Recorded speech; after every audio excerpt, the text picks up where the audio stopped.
Assalamualaikum dan salam sejahtera. Kita kembali ke dalam Deen Equal Project, channel perpaduan Nusantara. Hai guys, Assalamualaikum, salam sejahtera, salam perpaduan, salam Nusantara, salam bergabung. Kita kembali ke dalam channel saya, iaitu channel Deen Equal.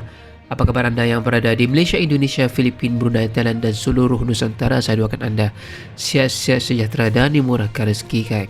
Hari ini kita akan bahas tentang satu video ini yang sungguh menarik perhatian saya. Betul ke rakyat Malaysia ini datang daripada Indonesia? Iaitu daripada channel ML. Dan tanpa membuang masa dengan kiraan 3, 2, 1, ayo kita tonton video ini guys.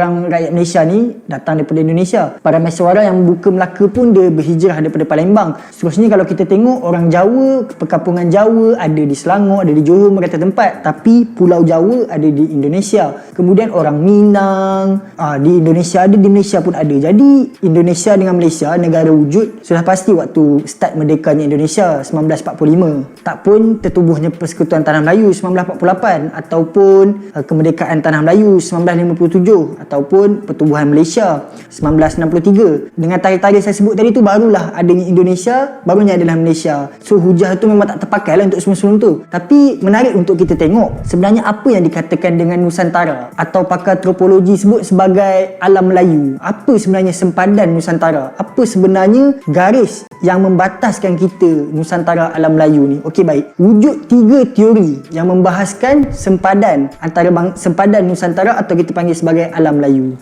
Yang mana kalau kita tengok kabur lah orang kata apa, geografi yang membahaskan tentang Nusantara dan juga alam Melayu ni. Okey, baik. Teori pertama diberi nama sebagai teori Wallace Line. Wallace ni saya tak pasti lah sebutan macam ni, tapi dia W-A-L-L-A-C-E, Wallace. Sorry lah, saya biar slow sikit.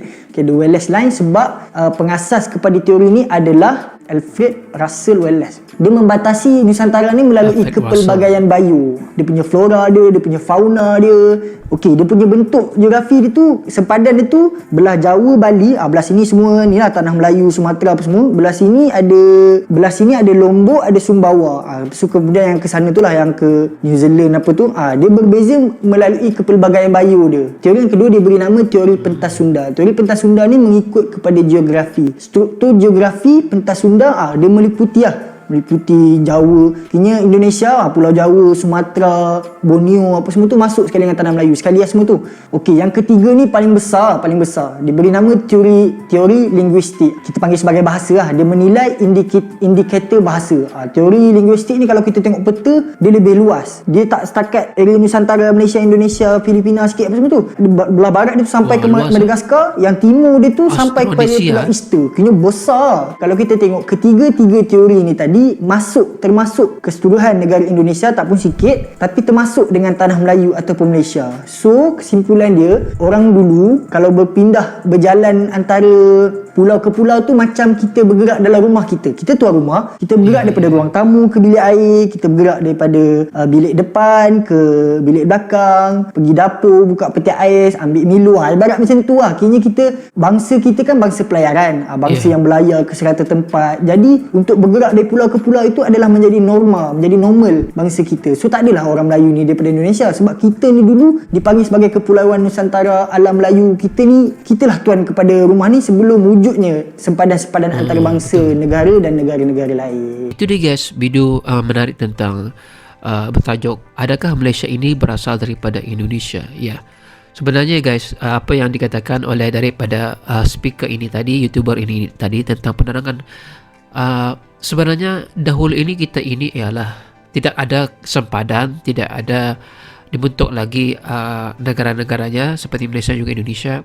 Orang-orang yang ada di Malaysia ini adalah hasil daripada pelayar-pelayar yang ada zaman dahulu, di mana di Malaysia itu ada orang Minang, ada orang Jawa, ada orang Melayu, dan terbentuklah Malaysia itu. Dan jika kita lihat bahasa yang digunakan juga seperti di Johor dan juga di Riau itu sama guys. Jadi kita tidak perlu rasa kaget dan tidak perlu rasa terkejut, kerana dahulu tidak ada persempadanan.